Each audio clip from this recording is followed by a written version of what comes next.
ನಾನು ನಿನ್ನ ಅಪ್ಪ ಅಮ್ಮನಿಂದ ಬೇಸತ್ತು ಹೋಗಿದ್ದೇನೆ ಅಮಿತ್. ನನಗೆ ಇನ್ನೂ ಸಹಿಸಲು ಸಾಧ್ಯವಿಲ್ಲ. 5 ವರ್ಷಗಳಿಂದ ಇವರನ್ನು ಸಹಿಸಿಕೊಂಡಿದ್ದೇನೆ. ಆದರೆ ಈಗ ಸಾಕು. ನೀನು ಇವರನ್ನು ವೃದ್ಧಾಶ್ರಮಕ್ಕೆ ಕಳುಹಿಸು. ಇಲ್ಲದಿದ್ದರೆ ನಾನು ತವರಿಗೆ ಹೋಗುತ್ತೇನೆ. ಅಮಿತ್ನ ಪತ್ನಿ ಶಿಲ್ಪಾ ತನ್ನ ಪತಿಯ ಮೇಲೆ ಅತ್ತೆ ಮಾವನ ವಿಷಯವಾಗಿ ಕಿರುಚಾಡುತ್ತಿದ್ದಳು. ಆಗ ಅಮಿತ್ ಹೇಳಿದನು, ಶಿಲ್ಪಾ, ನೀನು ನನ್ನ ಪ್ರಾಣ. ನಿನಗೆ ಗೊತ್ತಿದೆ, ನಾನು ಒಂದು ಕ್ಷಣವೂ ನಿನ್ನಿಂದ ದೂರವಿರಲು ಸಾಧ್ಯವಿಲ್ಲ. ನೀನು ತವರಿಗೆ ಹೋಗುವ ಮಾತನಾಡಬೇಡ. ನೀನು ಹಾಗೆ ಹೇಳಿದರೆ ನನ್ನ ಹೃದಯವೇ ಒಡೆದು ಹೋದಂತಾಗುತ್ತದೆ. ಕೇವಲ ನೀನಷ್ಟೇ ಅಲ್ಲ, ನಾನು ಕೂಡ ಅಪ್ಪ ಅಮ್ಮನಿಂದ ಬೇಸತ್ತಿದ್ದೇನೆ. ಇವರನ್ನು ಮನೆಯಿಂದ ಹೊರ ಹಾಕಬೇಕೆಂದು ನಾನು ಕೂಡ ಬಯಸುತ್ತೇನೆ. ಆದರೆ ಏನು ಮಾಡಲಿ? ಅಷ್ಟೊಂದು ಸುಲಭವಾಗಿ ಈ ಮುದುಕರು ವೃದ್ಧಾಶ್ರಮಕ್ಕೆ ಹೋಗುವವರಲ್ಲ. ಇವರಿಗಾಗಿ ಏನಾದರೂ ಒಂದು ಪ್ಲ್ಯಾನ್ ಮಾಡಬೇಕಾಗುತ್ತದೆ ಎಂದನು. ಮಗನೇ ಅಮಿತ್. ಅಮಿತ್ನ ತಂದೆ ಕಿಶನ್ ಕರೆದಾಗ ಅಮಿತ್ ಸಿಡಿಮಿಡಿಗೊಂಡನು. ನೋಡು, ಇದು ಇವರ ಡ್ರಾಮಾ. ಪತ್ನಿಯ ಜೊತೆ 2 ಮಾತನಾಡಲು ಕೂಡ ಬಿಡುವುದಿಲ್ಲ ಇವರು. ಅದಕ್ಕಾಗಿಯೇ ಇವರಿಗೇನಾದರೂ ಒಂದು ವ್ಯವಸ್ಥೆ ಮಾಡು ಎಂದು ನಾನು ಹೇಳುವುದು. ನೀನು ನೋಡಿದರೆ ಸಮಯ ದೂಡುತ್ತಲೇ ಇದ್ದೀಯಾ? ಅಪ್ಪ, ಬಂದೆ ಎನ್ನುತ್ತಾ ಅಮಿತ್ ಅಪ್ಪ ಅಮ್ಮನ ಕೋಣೆಗೆ ಹೋದನು. ಏನಾಗಿದೆ ನಿಮ್ಮಿಬ್ಬರಿಗೆ? ಯಾವಾಗ ನೋಡಿದರೂ ಅಮಿತ್ ಅಮಿತ್ ಅಂತ ಇರುತ್ತೀರಿ. ಏನು ಹೇಳುತ್ತಿದ್ದೀಯಾ ಮಗನೇ? ನೀನು ನಿನ್ನ ತಂದೆಯ ಜೊತೆ ಹೇಗೆ ಮಾತನಾಡುತ್ತಿದ್ದೀಯಾ? ಅಮಿತ್ನ ತಾಯಿ ವೀಣಾದೇವಿ ಕೇಳಿದಾಗ ಅಮಿತ್ ಹೇಳಿದನು, ಮತ್ತೆ ಹೇಗೆ ಮಾತನಾಡಲಿ ಅಮ್ಮ? ನಿಮ್ಮಿಬ್ಬರಿಗೂ ಬರೀ ಇದೇ ಕೆಲಸ. ಆಮೇಲೆ ತಂದೆ ಮಧ್ಯದಲ್ಲಿ ಮಾತನ್ನು ಕತ್ತರಿಸಿ ಹೇಳಿದರು, ಮಗನೇ, ಇಂದು ನಿನಗೆ ರಜೆ ಇದೆ ಅಂದ ಮೇಲೆ ನಮ್ಮ ಕೆಲವು ಬಾಕಿ ಇರುವ ಕೆಲಸಗಳಿವೆ. ಅವುಗಳನ್ನು ಮಾಡಿಕೊಡು. ಒಂದು, ನಿನ್ನ ಅಮ್ಮನ ಹಲ್ಲು ತೋರಿಸಬೇಕಿದೆ ಮತ್ತು ನನಗೆ ಕಿವಿ ತೋರಿಸಬೇಕಿದೆ. ನಮ್ಮನ್ನು ಕರೆದುಕೊಂಡು ಹೋಗು. ಇದನ್ನು ಕೇಳಿ ಅಮಿತ್ ಇನ್ನೂ ಸಿಟ್ಟಿನಿಂದ, ಒಂದೇ ಒಂದು ದಿನ ರಜೆ ಸಿಗುವುದು, ಅದರಲ್ಲೂ ನಿಮ್ಮ ಕೆಲಸಗಳನ್ನು ತರುತ್ತೀರಿ. ಹಣ ಯಾರು ಕೊಡುತ್ತಿದ್ದಾರೆ? ಇಷ್ಟೊಂದು ಖರ್ಚು ಹೇಳುತ್ತಿದ್ದೀರಲ್ಲ. ನನ್ನ ಹತ್ತಿರ ಹಣವೂ ಇಲ್ಲ, ಸಮಯವೂ ಇಲ್ಲ. ಮಗನೇ, ನೀನು ಅತಿಯಾಗಿ ಸಿಟ್ಟು ಮಾಡುತ್ತಿದ್ದೀಯಾ. ಅಂತಹ ಭಾರವಾದ ಕೆಲಸವನ್ನೇನು ನಿನಗೆ ಹೇಳಿಲ್ಲ. ಇನ್ನು ನಮ್ಮ ಕೈ ಕಾಲುಗಳಲ್ಲಿ ಶಕ್ತಿ ಇದೆ, ನಾವೇ ಹೋಗಬಲ್ಲೆವು. ಮತ್ತು ನಿನ್ನ ಹಣದ ಅಗತ್ಯವೂ ನಮಗಿಲ್ಲ. ನೀನು ಹೋಗಿ ವಿಶ್ರಾಂತಿ ಮಾಡಿಕೊ. ತಂದೆಯ ಮಾತನ್ನು ಕೇಳಿ ಅಮಿತ್ ಕಾಲು ಅಪ್ಪಳಿಸುತ್ತಾ ತನ್ನ ಕೋಣೆಗೆ ಹೋದನು.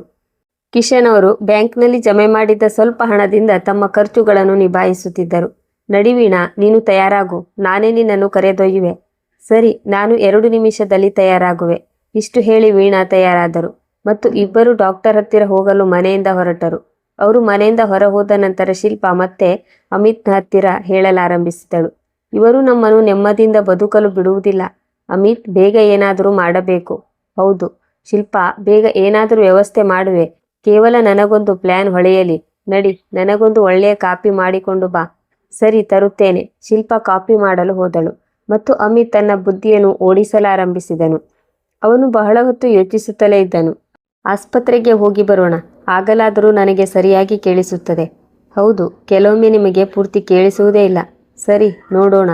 4 ದಿನದ ನಂತರ ಅಪ್ಪ ಅಮ್ಮ ಕೋಣೆಯಲ್ಲಿ ಕುಳಿತು ಮಾತನಾಡುತ್ತಿದ್ದರು ಮತ್ತು ಕೋಣೆಯ ಹೊರಗೆ ಬಾಗಿಲ ಬಳಿ ನಿಂತಿದ್ದ ಅಮಿತ್ ಅವರ ಮಾತುಗಳನ್ನು ಕೇಳಿಸಿಕೊಂಡು ತನ್ನ ಬುದ್ಧಿ ಓಡಿಸುತ್ತಿದ್ದನು. ಅವರ ಮಾತು ಕೇಳಿ ಅವನಿಗೆ ಒಂದು ಐಡಿಯಾ ಹೊಳೆಯಿತು. ಅವನು ಸದ್ದಿಲ್ಲದೆ ಅಲ್ಲಿಂದ ಹೊರಬಂದು ತನ್ನ ಕೋಣೆಗೆ ಬಂದನು ಮತ್ತು ತನ್ನ ಪತ್ನಿಯನ್ನು ಹಿಡಿದು ಅತ್ತ ಇತ್ತ ಸುತ್ತಾಡುತ್ತಾ ಹೇಳಿದನು, ಶಿಲ್ಪಾ, ಯಾವುದಕ್ಕಾಗಿ ನಾವು ಕಾಯುತ್ತಿದ್ದೆವೋ ಆ ಸಮಯ ಬಂದೇ ಬಿಟ್ಟಿತ್ತು. ಅರೆ, ಏನಾಯ್ತು ಎಂದು ತಿಳಿಸು. ಬಹಳ ಖುಷಿಯಾಗಿದ್ದೀಯಾ? ಶಿಲ್ಪಾ ಕುತೂಹಲದಿಂದ ಕೇಳಿದಳು. ಆಗ ಅಮಿತ್ ಬಹಳ ಖುಷಿಯ ದನಿಯಲ್ಲಿ ಹೇಳಿದನು, ಶಿಲ್ಪಾ, ನನಗೆ ಐಡಿಯಾ ಸಿಕ್ಕಿತು, ಇವರಿಂದ ಮುಕ್ತಿ ಪಡೆಯಲು. ಅವಳು ಖುಷಿಯಿಂದ ಹೇಳಿದಳು, ಏನು ಹೇಳುತ್ತಿದ್ದೀಯಾ? ಏನು ಐಡಿಯಾ? ನನಗೂ ತಿಳಿಸು. ಅಮಿತ್ ಶಿಲ್ಪಾಳ ಕಿವಿಯಲ್ಲಿ ಏನೋ ಹೇಳಿದನು. ಆಗ ಶಿಲ್ಪಾ ಬಹಳ ಖುಷಿಯಾದಳು. ಸಾಕು ಶಿಲ್ಪಾ, ಈಗ ಅಪ್ಪ ಅಮ್ಮನನ್ನು ಬುಟ್ಟಿಗೆ ಹಾಕಿಕೊಳ್ಳೋಣ ಮತ್ತು ನಾನು ಕೂಡ ಒಬ್ಬ ಆದರ್ಶ ಮಗನಾಗಿ ಬಿಡುತ್ತೇನೆ. ಆಮೇಲೆ ನೀನು ನೋಡು ತಮಾಷೆ. ಸರಿ, ಇಂದಿನಿಂದ ನಮ್ಮ ಮಿಷನ್ ಶುರು. ಇಬ್ಬರು ಕೈ ಕುಲುಕಿದರು ಮತ್ತು ತಮ್ಮ ಕೆಲಸದಲ್ಲಿ ತೊಡಗಿಕೊಂಡರು. ಅಪ್ಪ ಅಮ್ಮ, ನಿಮಗಾಗಿ ಬಿಸಿ ಬಿಸಿ ಹಾಲು ತಂದಿದ್ದೇನೆ, ಕುಡಿಯಿರಿ. ಶಿಲ್ಪಾ ತನ್ನ ಅತ್ತೆ ಮಾವನಿಗೆ ಬಹಳ ಪ್ರೀತಿಯಿಂದ ಹಾಲು ನೀಡುತ್ತಾ ಹೇಳಿದಳು. ಇಬ್ಬರು ಶಿಲ್ಪಾಳನ್ನು ತಮ್ಮ ಮುದಿ ಕಣ್ಣುಗಳಿಂದ ಬಹಳ ಆಶ್ಚರ್ಯದಿಂದ ನೋಡಲಾರಂಭಿಸಿದರು. ಏಕೆಂದರೆ ಶಿಲ್ಪಾ ಹಾಲು ಇರಲಿ, ಒಂದು ಗ್ಲಾಸ್ ನೀರನ್ನು ಕೂಡ ನೀಡುತ್ತಿರಲಿಲ್ಲ. ಅಪ್ಪ ಅಮ್ಮ, ಏನು ಯೋಚಿಸುತ್ತಿದ್ದೀರಿ? ನಾನು ಬಹಳ ಪ್ರೀತಿಯಿಂದ ಹಾಲು ತಂದಿದ್ದೇನೆ, ಕುಡಿಯಿರಿ. ಆಮೇಲೆ ಇಬ್ಬರು ಅವಳ ಕೈಯಿಂದ ಹಾಲು ತೆಗೆದುಕೊಂಡು ಕುಡಿಯಲಾರಂಭಿಸಿದರು ಮತ್ತು ಹಾಲು ಮುಗಿಯುತ್ತಿದ್ದಂತೆ ಗ್ಲಾಸ್ ಒಂದು ಪಕ್ಕಕ್ಕಿಟ್ಟು ಅತ್ತೆಯ ಪಾದ ಒತ್ತಲಾರಂಭಿಸಿದಳು. ಅಷ್ಟರಲ್ಲಿ ಅಮಿತ್ ಕೂಡ ಕೋಣೆಗೆ ಬಂದು ತಂದೆಯ ಪಾದ ಒತ್ತಲಾರಂಭಿಸಿದನು. ಆಗ ಕಿಶನ್ ಮತ್ತು ವೀಣಾ ಬಹಳ ಬೆರಗಾದರು. ಅವರಿಗೆ ಏನು ನಡೆಯುತ್ತಿದೆ ಎಂದು ಅರ್ಥವಾಗಲಿಲ್ಲ. ಶಿಲ್ಪಾ ಮತ್ತು ಅಮಿತ್ ಸ್ವಲ್ಪ ಹೊತ್ತು ಪಾದ ಒತ್ತಿದರು. ಆಮೇಲೆ ಅಪ್ಪ ಅಮ್ಮನನ್ನು ಮಲಗಿಸಿ ಹೊರಟು ಹೋದರು. ಮರುದಿನ ಅಮಿತ್ ಆಫೀಸ್ನಿಂದ ಬರುವಾಗ ಅಮ್ಮನಿಗಾಗಿ ಹೊಸ ಸೀರೆ ಮತ್ತು ಅಪ್ಪನಿಗಾಗಿ ಹೊಸ ಧೋತಿ ತಂದನು ಮತ್ತು ಬರುತ್ತಲೇ ನೇರವಾಗಿ ಅವರ ಕೋಣೆಗೆ ಹೋಗಿ ಅವರಿಗೆ ತೋರಿಸುತ್ತಾ ಹೇಳಿದನು, ನೋಡಿ ಅಪ್ಪ, ನಿಮಗಾಗಿ ಹೊಸ ಬಟ್ಟೆ ತಂದಿದ್ದೇನೆ. ವೀಣಾ ಮತ್ತು ಕಿಶನ್ ಬಹಳ ಖುಷಿಯಾದರು. ಆಮೇಲೆ ಅಮಿತ್ ಸ್ವಲ್ಪ ಹೊತ್ತು ಅವರ ಪಕ್ಕ ಕುಳಿತು ತನ್ನ ಕೋಣೆಗೆ ಬಂದನು. ಓಹೋ, ಈ ಮುದುಕರು ಹೋಗುತ್ತಾ ಹೋಗುತ್ತಾ ಕೂಡ ಖರ್ಚು ಮಾಡಿಸುತ್ತಿದ್ದಾರೆ, ಶಿಲ್ಪಾ ಮುಖ ತಿರುಗಿಸುತ್ತಾ ಹೇಳಿದಳು. ಏನು ಆಗಲ್ಲ ಡಾರ್ಲಿಂಗ್, ಏನನ್ನಾದರೂ ಪಡೆದುಕೊಳ್ಳಲು ಏನನ್ನಾದರೂ ಕಳೆದುಕೊಳ್ಳಬೇಕಾಗುತ್ತದೆ. ಕಿಶನ್ ಅವರಿಗೆ ಕಬ್ಬಿನ ಹಾಲಿನ ಪಾಯಸವೆಂದರೆ ಬಹಳ ಇಷ್ಟ ಎಂದು ಶಿಲ್ಪಾಳಿಗೆ ತಿಳಿದಿತ್ತು. ಅದಕ್ಕಾಗಿಯೇ ಮುಂದಿನ ದಾಳವಾಗಿ ಅವಳು ಪಾಯಸ ತಯಾರಿಸಿ ನೀಡಿದಳು. ಪಾಯಸ ತೆಗೆದುಕೊಂಡು ಅಪ್ಪ ಮತ್ತು ಅಮ್ಮನ ಕೋಣೆಗೆ ಹೋಗಿ ಹೇಳಿದಳು, ಅಪ್ಪ, ನಿಮಗೆ ಪಾಯಸ ಉಣ್ಣುವ ಆಸೆ ಆಗುತ್ತಿದೆ ಎಂದು ನನಗೆ ತಿಳಿದಿತ್ತು. ಮಗಳೇ, ನಿನಗೆ ಹೇಗೆ ತಿಳಿಯಿತು? ವೀಣಾ ಕೇಳಿದರು. ಅರೆ ಏನಮ್ಮ ನೀವು, ಹೆತ್ತವರು ಮಕ್ಕಳ ಮನಸ್ಸಿನ ಮಾತು ಕೇಳದೆಯೇ ಹೇಗೆ ಅರ್ಥ ಮಾಡಿಕೊಳ್ಳುತ್ತಾರೋ ಹಾಗೆಯೇ ಮಕ್ಕಳು ಕೂಡ ಹೆತ್ತವರ ಮನಸ್ಸಿನ ಮಾತು ಅರಿಯಬಲ್ಲರು ಅಷ್ಟೇ. ಕಿಶನ್ ಬಹಳ ಖುಷಿಯಾದರು ಮತ್ತು ಮನಸ್ಸಿನಲ್ಲೇ ಭಗವಂತನಿಗೆ ಧನ್ಯವಾದ ತಿಳಿಸಿದರು. ಅಮಿತ್ ಕಿಶನ್ ಮತ್ತು ವೀಣಾ ಅವರ ಏಕೈಕ ಮಗನಾಗಿದ್ದನು. ಕಿಶನ್ ಅವರಿಗೆ ಖಾಸಗಿ ಕೆಲಸವಿತ್ತು, ಅದರಿಂದ ಮನೆಯ ಖರ್ಚು ಸರಿಯಾಗಿ ನಡೆಯುತ್ತಿತ್ತು. ವೀಣಾ ಬಹಳ ತಿಳುವಳಿಕೆಯುಳ್ಳ ಮಹಿಳೆಯಾಗಿದ್ದರು. ಅವರ ಮನೆ ಬಹಳ ಸಣ್ಣದಾಗಿತ್ತು. ತಮ್ಮ ಪತಿಯ ಕಡಿಮೆ ಸಂಪಾದನೆಯಲ್ಲೂ ಬಹಳ ಚೆನ್ನಾಗಿ ಸಂಸಾರ ನಡೆಸುತ್ತಿದ್ದರು ಮತ್ತು ಒಂದೊಂದು ಪೈಸೆ ಕೂಡಿಸಿ ಅವರು ಜಮೀನು ಕೂಡ ಕೊಂಡಿದ್ದರು. ಅದರ ಮೇಲೆ ತಮ್ಮ ಕನಸಿನ ಮನೆಯನ್ನು ನಿರ್ಮಿಸಿದ್ದರು. ಅಮಿತ್ ಕೂಡ ಬಹಳ ಸಣ್ಣವನಿದ್ದನು. ಕಿಶನ್ ಅವರ ಸಂಪಾದನೆ ಅಷ್ಟೊಂದು ಇರಲಿಲ್ಲ, ಆದರೆ ಅಮಿತ್ನ ಓದಿನಲ್ಲಿ ಅವರು ಯಾವುದೇ ಕೊರತೆ ಮಾಡಿರಲಿಲ್ಲ. ಅವನನ್ನು ಒಳ್ಳೆಯ ಸ್ಕೂಲ್ನಲ್ಲಿ ಓದಿಸಿದರು. ಅವನಿಗೆ ವಿದ್ಯುತ್ ಇಲಾಖೆಯಲ್ಲಿ ಸರ್ಕಾರಿ ಕೆಲಸ ಸಿಕ್ಕಿತ್ತು. ಆಮೇಲೆ ಅವನಿಗೆ ಹುಡುಗಿ ಹುಡುಕಿದರು. ದೂರದ ಸಂಬಂಧಿಯೊಬ್ಬರು ಶಿಲ್ಪಾಳ ಬಗ್ಗೆ ತಿಳಿಸಿದರು. ಆಗ ಶಿಲ್ಪಾ ಅಮಿತ್ ಮತ್ತು ಹೆತ್ತವರಿಗೂ ಇಷ್ಟವಾದಳು. ಆದರೆ ಅವರಿಗೆ ತಿಳಿದಿರಲಿಲ್ಲ, ಈ ಮುಗ್ಧವಾಗಿ ಕಾಣುವ ಹುಡುಗಿ ಸ್ವಲ್ಪವೇ ಅಡೆತಡೆ ಉಂಟಾದರೂ ಇಡೀ ಮನೆಯನ್ನೇ ಒಂದು ಮಾಡುತ್ತಿದ್ದಳು. ಕಿಶನ್ ಸ್ವಲ್ಪ ಕೋಪ ಸ್ವಭಾವದ ಮನುಷ್ಯರಾಗಿದ್ದರು, ಆದರೆ ವೀಣಾ ಅಷ್ಟೇ ಶಾಂತ ಸ್ವಭಾವದ ಮಹಿಳೆಯಾಗಿದ್ದರು. ಅವಳು ಯಾವಾಗಲೂ ತನ್ನ ಪತಿಯ ಕೋಪವನ್ನು ಶಾಂತಗೊಳಿಸುತ್ತಿದ್ದಳು. ಕಿಶನ್ ಅವರಿಗೆ ಶಿಲ್ಪಾಳ ಮೇಲೆ ಕೋಪ ಬಂದರೆ ವೀಣಾ ಅವರನ್ನು ಬಹಳ ಪ್ರೀತಿಯಿಂದ ಹ್ಯಾಂಡಲ್ ಮಾಡುತ್ತಿದ್ದರು. ಅಮಿತ್ ಮದುವೆಗೆ ಮೊದಲು ತನ್ನ ಹೆತ್ತವರ ಮಾತನ್ನು ಕೇಳುತ್ತಿದ್ದನು, ಆದರೆ ಶಿಲ್ಪಾ ಅವನನ್ನು ಪೂರ್ತಿಯಾಗಿ ತನ್ನವನನ್ನಾಗಿ ಮಾಡಿಕೊಂಡಿದ್ದನು. ಶಿಲ್ಪಾಳ ಮಾತು ಕೇಳಿ ಅಮಿತ್ ಕೂಡ ತನ್ನ ಹೆತ್ತವರ ಮೇಲೆ ಕಿರುಚಾಡುತ್ತಿದ್ದನು. ಅಮಿತ್ ಲಂಚಬಾಕ ಮನುಷ್ಯನಾಗಿದ್ದನು. ಅವನು ಲಂಚ ತೆಗೆದುಕೊಳ್ಳುತ್ತಿದ್ದನು. ವಿದ್ಯುತ್ ಇಲಾಖೆಯಲ್ಲಿ ಇರುವುದರ ಲಾಭ ಪಡೆಯುವುದು ಅವನಿಗೆ ಬಹಳ ಚೆನ್ನಾಗಿ ಬರುತ್ತಿತ್ತು. ಯಾರ ಮನೆಯಲ್ಲಿಯೂ ಅವನು ಒಂದು ವೇಳೆ ಆಧುನಿಕ ಉಪಕರಣಗಳನ್ನು ನೋಡಿದರೆ ಸಾಕು, ಯಾವುದೋ ಒಂದು ನೆಪ ಹಚ್ಚಿ ಅವನು ಜನರನ್ನು ಪೀಡಿಸಿ ಅವರಿಂದ ದಂಡ ವಸೂಲಿ ಮಾಡಲು ತಲುಪುತ್ತಿದ್ದನು. ಆದರೆ ಅವನ ಅಪ್ಪ ಅವನಿಗೆ ಯಾವಾಗಲೂ ಹೇಳುತ್ತಿದ್ದರು, ಮಗನೇ, ಲಂಚ ತೆಗೆದುಕೊಳ್ಳುವುದು ಪಾಪ, ನೀನು ಲಂಚ ತೆಗೆದುಕೊಳ್ಳಬೇಡ, ಇರುವುದರಲ್ಲೇ ಜೀವನ ಮಾಡು ಎಂದು ಹೇಳಿದರೆ ಅಮಿತ್ ತನ್ನ ತಂದೆಯ ವಿರೋಧ ಮಾಡುತ್ತಿದ್ದನು. ನನ್ನ ಖುಷಿ ಕಂಡು ನಿಮಗೆ ಹೊಟ್ಟೆ ಕಿಚ್ಚು ಆಗುತ್ತಿದೆ. ನಾನು ನನ್ನ ಪತ್ನಿಯ ಜೊತೆ ಖುಷಿಯಾಗಿ ಇರಲಿ ಎಂದು ನೀವು ಯಾವಾಗಲೂ ಬಯಸುವುದಿಲ್ಲ. ನನ್ನ ಖುಷಿಗೆ ಅಡ್ಡ ಬರುತ್ತೀರಿ. ನೀವು ಪದೇ ಪದೇ ನಾನು ಲಂಚ ಪಡೆಯುವ ಬಗ್ಗೆ ಕೇಳುತ್ತಲೇ ಇರುತ್ತೀರಿ. ನಾನು ಏನಾದರೂ ಮಾಡಿಕೊಳ್ಳುತ್ತೇನೆ, ನಿಮಗೆ ಏನು ತೊಂದರೆ? ಕೊನೆಗೂ ಅಮಿತ್ನ ಕಟು ಮಾತು ಕೇಳಿ ಕಿಶನ್ ಅವರಿಗೆ ಕೋಪ ಬಂತು. ಆಗ ಅವರು ಅಮಿತ್ನ ಮೇಲೆ ಕೈ ಎತ್ತಿದರು. ಈ ವಿಷಯದ ಬಗ್ಗೆ ಅಮಿತ್ ತನ್ನ ಹೆತ್ತವರಿಂದ ಬಹಳ ಬೇಸತ್ತು ಹೋಗಿದ್ದನು. ಮೇಲಾಗಿ ಶಿಲ್ಪಾ ಬೆಂಕಿಗೆ ತುಪ್ಪ ಸುರಿಯುವ ಕೆಲಸ ಮಾಡುತ್ತಿದ್ದಳು. ಕಿಶನ್ ಮತ್ತು ವೀಣಾ ಸುಮ್ಮನಿದ್ದರು, ಆದರೆ ಹೆತ್ತವರಾಗಿರುವ ಕಾರಣ ತಪ್ಪು ಕೆಲಸಗಳನ್ನು ತಡೆಯುತ್ತಿದ್ದರು. ಈ ನಡವಳಿಕೆ ಅಮಿತ್ ಮತ್ತು ಶಿಲ್ಪಾಳಿಗೆ ಬಹಳ ಚುಚ್ಚುತ್ತಿತ್ತು. ಅದರಿಂದ ಬೇಸತ್ತು ಇಬ್ಬರು ಅವರನ್ನು ಮನೆಯಿಂದ ಹೊರಹಾಕಲು ಬಯಸುತ್ತಿದ್ದರು. ಅಮಿತ್ ಈಗ ಅಪ್ಪ ಅಮ್ಮನ ಡಾಕ್ಟರ ಮುಂದಿನ ವಿಸಿಟ್ಗಾಗಿ ಕಾಯುತ್ತಿದ್ದನು, ಏಕೆಂದರೆ ಡಾಕ್ಟರ್ ಅವರನ್ನು ಮತ್ತೆ 4 ದಿನದ ನಂತರ ಬರಲು ಹೇಳಿದ್ದರು. ಹೇಗೆ 3 ದಿನ ಕಳೆದವೋ ಅಮಿತ್ ರಾತ್ರಿಯಲ್ಲೇ ತನ್ನ ಮುಂದಿನ ದಾಳವನ್ನು ಆಡಲು ಅಪ್ಪ ಅಮ್ಮನ ಕೋಣೆಗೆ ಹೋದನು ಮತ್ತು ಹೇಳಿದನು, ಅಪ್ಪ, ಅಂದು ಆಫೀಸ್ ಕೆಲಸದ ಕಾರಣದಿಂದ ನಾನು ಟೆನ್ಷನ್ನಲ್ಲಿ ಏನೇನೋ ಅಂದುಬಿಟ್ಟೆ. ಅಪ್ಪ, ನನ್ನನ್ನು ಕ್ಷಮಿಸಿಬಿಡಿ. ಪರವಾಗಿಲ್ಲ ಮಗನೇ, ಒಮ್ಮೊಮ್ಮೆ ಹಾಗೆಲ್ಲ ಆಗುತ್ತದೆ ಎಂದು ಹೇಳಿ ಕಿಶನ್ ಅವನನ್ನು ಕ್ಷಮಿಸಿದರು. ಆಮೇಲೆ ಅಮಿತ್ ಕೇಳಿದನು, ಅಪ್ಪ, ನಿಮಗೆ ಮತ್ತು ಅಮ್ಮನಿಗೆ ಡಾಕ್ಟರ್ ಹತ್ತಿರ ಮರಳಿ ಯಾವಾಗ ಹೋಗಬೇಕಿದೆ?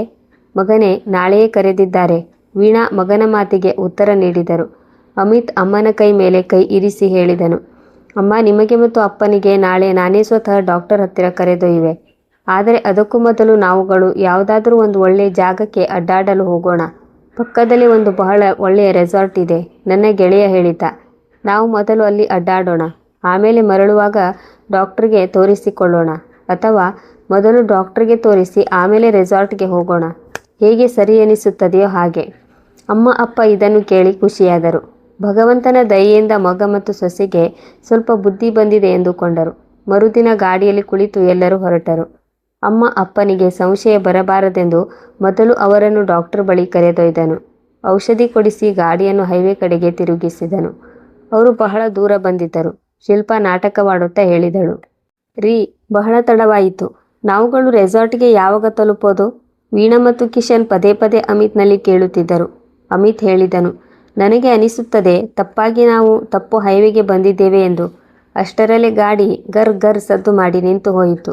ಇದು ಅವರ ಪ್ಲ್ಯಾನ್ನ ಒಂದು ಭಾಗವಾಗಿತ್ತು. ಅಮಿತ್ ಸ್ಟೀರಿಂಗ್ ಮೇಲೆ ಜೋರಾಗಿ ಕೈಯಿಂದ ಹೊಡೆಯುತ್ತಾ ಹೇಳಿದನು, ಶಿಟ್, ಈಗ ಈ ಗಾಡಿ ಕೂಡ ಇಲ್ಲಿ ಈ ನಿರ್ಜನ ಹಾದಿಯಲ್ಲಿ ಹಾಳಾಗಬೇಕಿತ್ತೆ. ಅವನು ಕೆಳಗೆ ಇಳಿದು ಬಾನೆಟ್ ತೆರೆದು ಏನೋ ಚೆಕ್ ಮಾಡಲಾರಂಭಿಸಿದ. ಆಮೇಲೆ ಜೋರಾಗಿ ಬಾನೆಟ್ ಹಾಕಿದನು.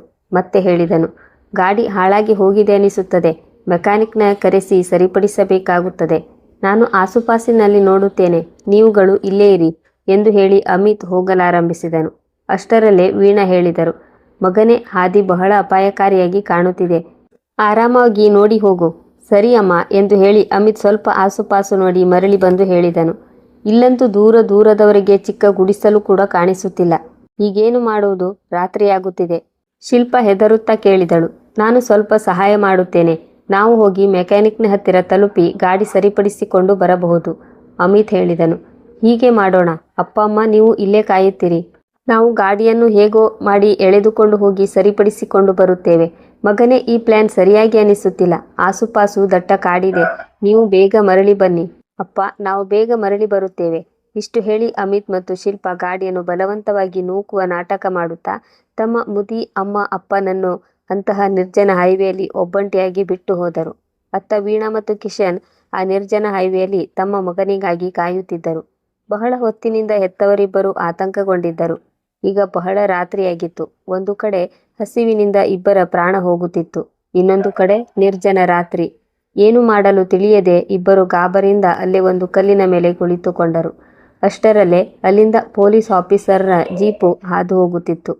ಅದು senior police officer Pratap Singh ಅವರದ್ದಾಗಿತ್ತು. ಅಂತಹ ರಾತ್ರಿಯ ಕತ್ತಲೆಯಲ್ಲಿ ನಿರ್ಜನ ಹೈವೇಯಲ್ಲಿ ವೃದ್ಧ ದಂಪತಿಗಳು ಕುಳಿತಿರುವುದನ್ನು ನೋಡಿದ ತಕ್ಷಣವೇ ಗಾಡಿ ನಿಲ್ಲಿಸಿ ಕೆಳಗೆ ಇಳಿದು ಅವರ ಹತ್ತಿರ ಹೋಗಿ ಕೇಳಿದರು, ಅಂಕಲ್, ಆಂಟಿ, ನೀವುಗಳು ರಾತ್ರಿಯಲ್ಲಿ ಹೈವೇಲಿ ಒಬ್ಬಂಟಿಯಾಗಿ ಏನು ಮಾಡುತ್ತಿದ್ದೀರಿ? ವೀಣಾ ಮತ್ತು ಕಿಶನ್ ಸಿಂಗ್ ಸಾಹೇಬರಿಗೆ ಎಲ್ಲವನ್ನೂ ಹೇಳಿದರು. ಅವರ ಮಾತು ಕೇಳಿ ಸಿಂಗ್ ಸಾಹೇಬರಿಗೆ ಬಹಳ ಆಶ್ಚರ್ಯವಾಯಿತು ಮತ್ತು ಕೋಪವೂ ಬಂತು. ಅವರು ಇಬ್ಬರನ್ನು ತಮ್ಮ ಜೀಪ್ನಲ್ಲಿ ಕುಳ್ಳಿರಿಸಿ ತಮ್ಮ ಮನೆಗೆ ಕರೆತಂದರು.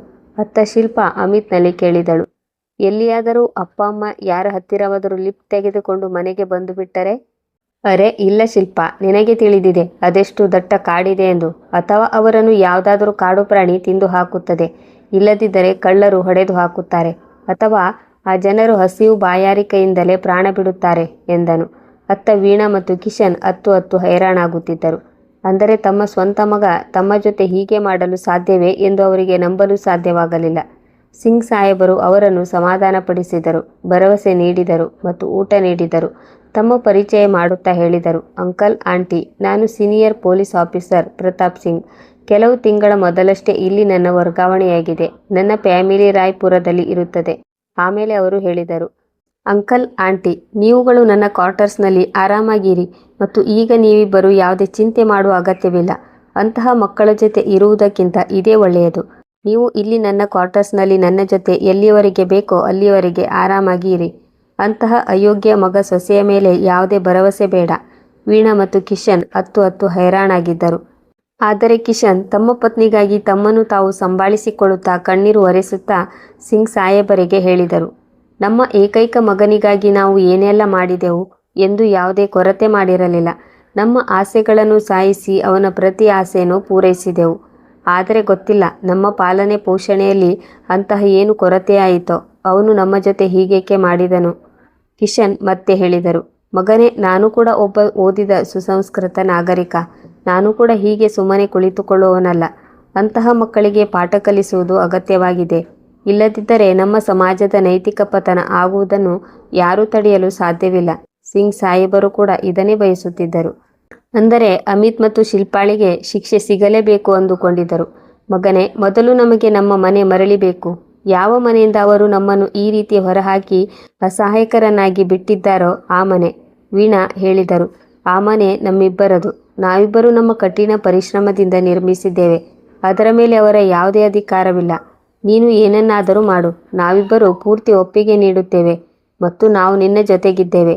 ಪ್ರತಾಪ್ ಅಮಿತ್ನ ಎಲ್ಲ ಮಾಹಿತಿಯನ್ನು ಕಿಶನ್ ಮತ್ತು ವೀಣಾ ಅವರಿಂದ ಪಡೆದುಕೊಂಡನು ಮತ್ತು ಅವರಿಗೆ ಪಾಠ ಕಲಿಸಲು ಒಂದು ಒಳ್ಳೆಯ ಪ್ಲಾನ್ ಮಾಡಿಕೊಂಡರು ಮತ್ತು ಕಿಶನ್ ಮತ್ತು ವೀಣಾರ ಜೊತೆ ಚರ್ಚಿಸಿ ಅವರಿಂದ ಒಪ್ಪಿಗೆಯನ್ನು ಕೂಡ ಪಡೆದುಕೊಂಡರು.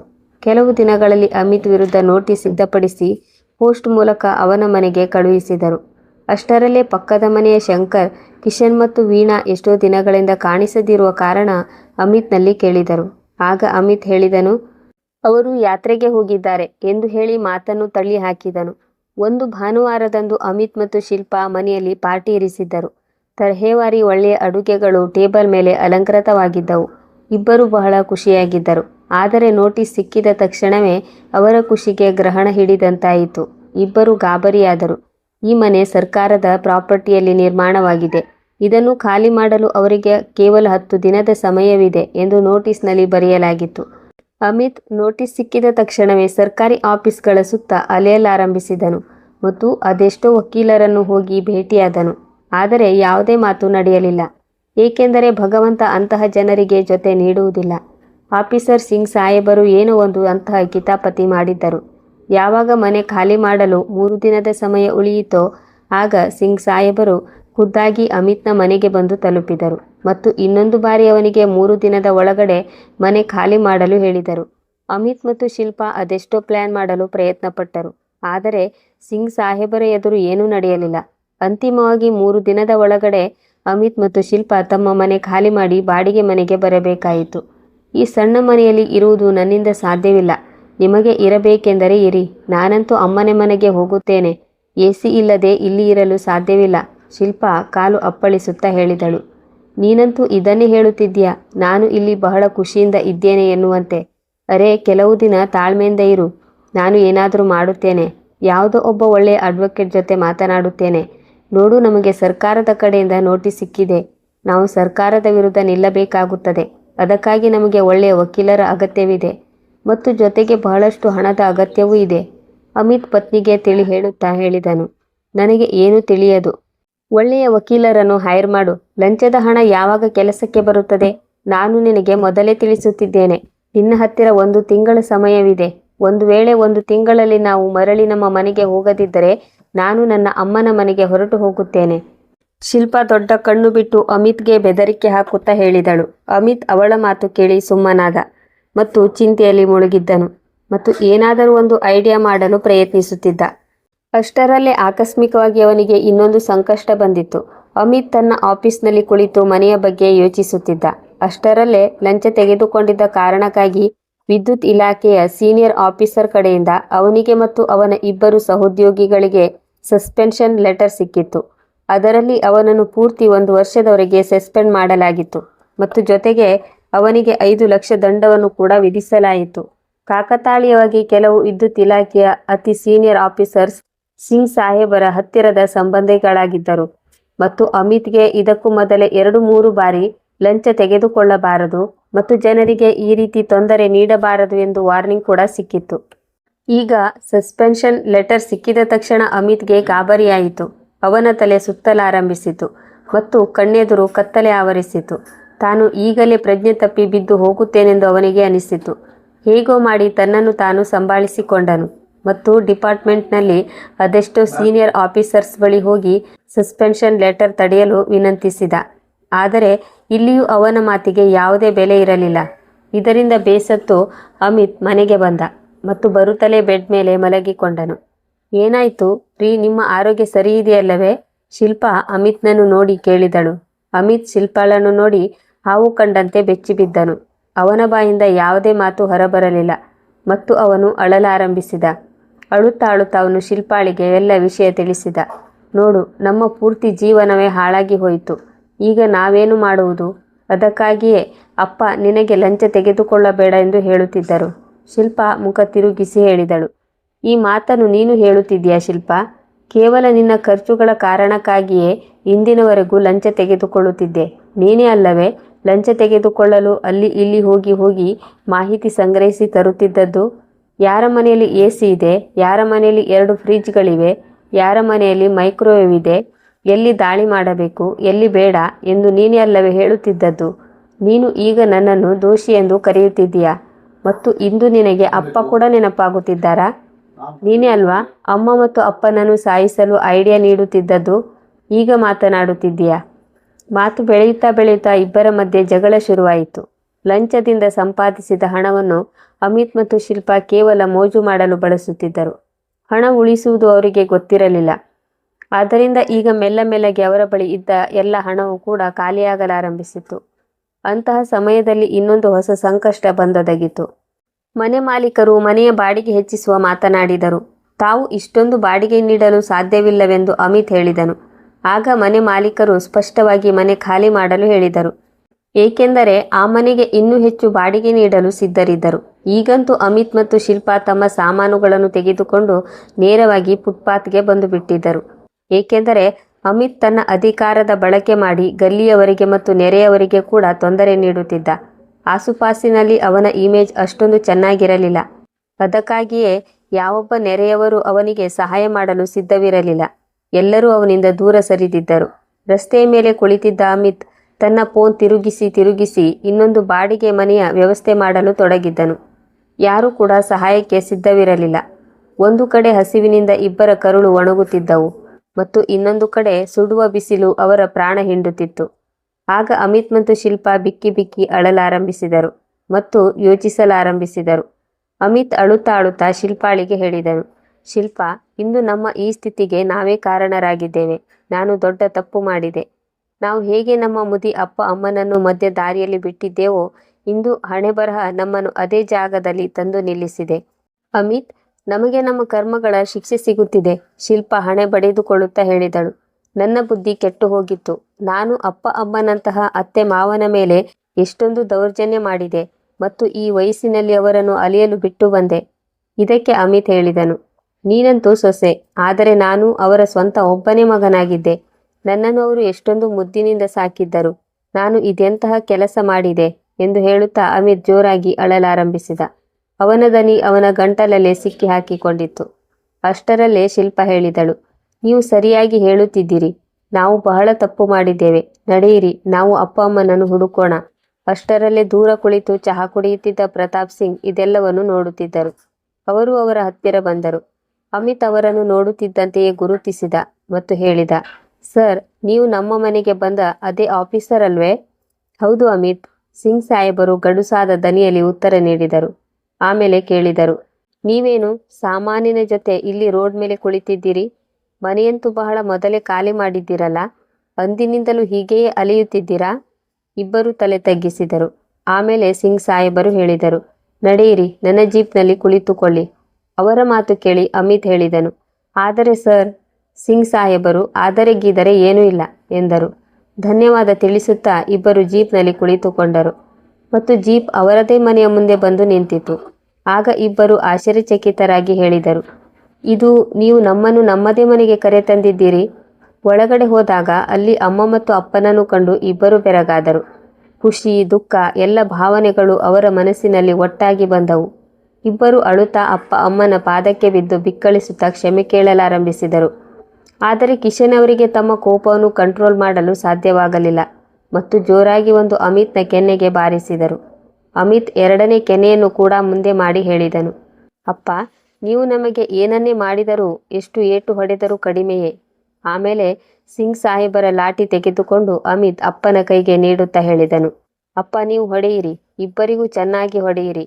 ನಾವು ಮಾಡಿದ ಪಾಪಕ್ಕೆ ಯಾವುದೇ ಶಿಕ್ಷೆ ನೀಡಿದರೂ ಕಡಿಮೆಯೇ. ಕಿಶನ್ ಮತ್ತು ವೀಣಾ ಅವರ ಕಣ್ಣಲ್ಲೂ ಕೂಡ ನೀರು ತುಂಬಿತ್ತು. ಆಮೇಲೆ ಅಮಿತ್ ಮತ್ತು ಶಿಲ್ಪಾ ಹೇಳಿದರು, ದೇವರು ನಮಗೆ ನಮ್ಮ ಕರ್ಮಗಳ ಫಲ ನೀಡಿದ್ದಾನೆ. ತಂದೆ ತಾಯಿ ಇಡೀ ಜೀವನ ಪರಿಶ್ರಮ ಪಟ್ಟು ಒಂದೊಂದೇ ಕಡ್ಡಿ ಕೂಡಿಸಿ ಹೇಗೆ ಮನೆ ನಿರ್ಮಿಸುತ್ತಾರೆ ಎಂದು ಈಗ ನಮಗೆ ಅರ್ಥವಾಗಿದೆ. ನಾವಂತೂ ಇಷ್ಟೊಂದು ಕಡಿಮೆ ಸಮಯದಲ್ಲಿಯೇ ಸುಸ್ತಾಗಿ ಹೋಗಿದ್ದೆವು. ಒಂದು ವೇಳೆ ನೀವು ನಮ್ಮನ್ನು ಕ್ಷಮಿಸದಿದ್ದರೆ ಭಗವಂತನು ಕೂಡ ಕ್ಷಮಿಸುವುದಿಲ್ಲ. ಸಿಂಗ್ ಸಾಹೇಬರು ಕೂಡ ಕಿಶನ್ ಮತ್ತು ವೀಣಾ ಅವರಲ್ಲಿ ಇಬ್ಬರನ್ನು ಕ್ಷಮಿಸಲು ಹೇಳಿದರು. ಕ್ಷಮೆ ಪಡೆದ ನಂತರ ಅಮಿತ್ ಮತ್ತು ಶಿಲ್ಪಾ ತಮ್ಮ ಪಾಪದ ಪ್ರಾಯಶ್ಚಿತ್ತಕ್ಕಾಗಿ ಮನೆಯಿಂದ ಹೊರಗೆ ಹೋಗಲು ನಿರ್ಧಾರ ಮಾಡಿದರು. ಅಷ್ಟರಲ್ಲೇ ಅಪ್ಪ ಅಮ್ಮನ ದನಿ ಅವರನ್ನು ನಿಲ್ಲುವಂತೆ ಮಾಡಿತು. ಕಿಶನ್ ಮತ್ತು ವೀಣಾ ಇಬ್ಬರನ್ನು ತಡೆದು ಅಪ್ಪಿಕೊಂಡರು. ಅವರು ಹೇಳಿದರು. ತಂದೆ ತಾಯಿ ತಮ್ಮ ಮಕ್ಕಳಿಂದ ಏನು ಬಯಸುತ್ತಾರೆ? ಕೇವಲ ಸ್ವಲ್ಪ ಪ್ರೀತಿ ಮತ್ತು ಗೌರವ. ತಂದೆ ತಾಯಿ ಮಕ್ಕಳಿಗಾಗಿ ಇಡೀ ಜೀವನ ಪರಿಶ್ರಮ ಪಡುತ್ತಾರೆ ಮತ್ತು ಮಕ್ಕಳು ವೃದ್ಧಾಪ್ಯದಲ್ಲಿ ಅವರಿಗೆ ಆಸರೆಯಾಗುವ ಬದಲು ಈ ರೀತಿ ಸಂಕಷ್ಟದಲ್ಲಿ ಬಿಟ್ಟು ಬಿಡುತ್ತಾರೆ. ತಂದೆ ತಾಯಿ ಏನೇ ಮಾಡಿದರೂ ತಮ್ಮ ಮಕ್ಕಳಿಗಾಗಿ ಮಾಡುತ್ತಾರೆ. ನಾವು ಬದುಕಿರುವಾಗ ಮತ್ತು ನಾವು ಸತ್ತ ನಂತರವೂ ಏನು ಇದೆಯೋ ಅದೆಲ್ಲವೂ ನಿಮ್ಮದೇ ಅಲ್ಲವೇ? ಮಕ್ಕಳೇ ಅಲ್ಲವೇ ತಂದೆ ತಾಯಿ ಕಷ್ಟಪಟ್ಟು ನಿರ್ಮಿಸಿದ ಈ ಮನೆಯ ಸುಖ ಪಡೆದುಕೊಳ್ಳುವುದು? ನಿನಗೆ ನಿನ್ನ ತಪ್ಪಿನ ಪಶ್ಚಾತ್ತಾಪವಾಗಿದೆ. ನಮಗೆ ಅಷ್ಟೇ ಸಾಕು. ತಂದೆ ತಾಯಿ ಮತ್ತು ಮಕ್ಕಳ ಈ ಮಿಲನ ಕಂಡು ಸಿಂಗ್ ಸಾಹೇಬರ ಕಣ್ಣಲ್ಲೂ ಕೂಡ ನೀರು ಬಂತು. ಈಗ ಅಮಿತ್ ಮತ್ತು ಶಿಲ್ಪಾ ಪೂರ್ತಿ ಬದಲಾಗಿದ್ದರು. ಯಾವ ನಾಟಕ ಮಾಡಿದ್ದರೋ ಈಗ ಅವರಿಬ್ಬರು ಅದನ್ನು ಸತ್ಯ ಮಾಡಿ ತೋರಿಸಿದರು. ಈಗ ಇಬ್ಬರು ಆದರ್ಶ ಸೊಸೆ ಮತ್ತು ಮಗನಾಗಿ ಬದಲಾಗಿದ್ದರು. 2 ತಿಂಗಳ ನಂತರ ಇನ್ನೊಂದು ಖುಷಿ ಮನೆಯ ಬಾಗಿಲು ಬಡಿಯಿತು. ಶಿಲ್ಪಾಳ ಮಡಿಲು ಅಮ್ಮ ಅಪ್ಪನ ಪ್ರಾರ್ಥನೆಯಿಂದ ಈಗ ತುಂಬಿತ್ತು. ಮನೆಯಲ್ಲಿ ಖುಷಿಯ ಅಲೆ ಹರಿಯಿತು. ಎಲ್ಲರೂ ಬಹಳ ಖುಷಿಯಾಗಿದ್ದರು. ಈ ಕತೆ ಇಷ್ಟವಾಗಿದ್ದಲ್ಲಿ ಕಮೆಂಟ್ ಮಾಡಿ, ಸಬ್ಸ್ಕ್ರೈಬ್ ಮಾಡುವುದನ್ನು ಮರೆಯಬೇಡಿ. ಇನ್ನೊಂದು ಸುಂದರವಾದ ಕಥೆಯೊಂದಿಗೆ ಮತ್ತೆ ಭೇಟಿಯಾಗೋಣ. ಅಲ್ಲಿಯವರೆಗೂ ಖುಷಿಯಾಗಿರಿ. ಧನ್ಯವಾದಗಳು.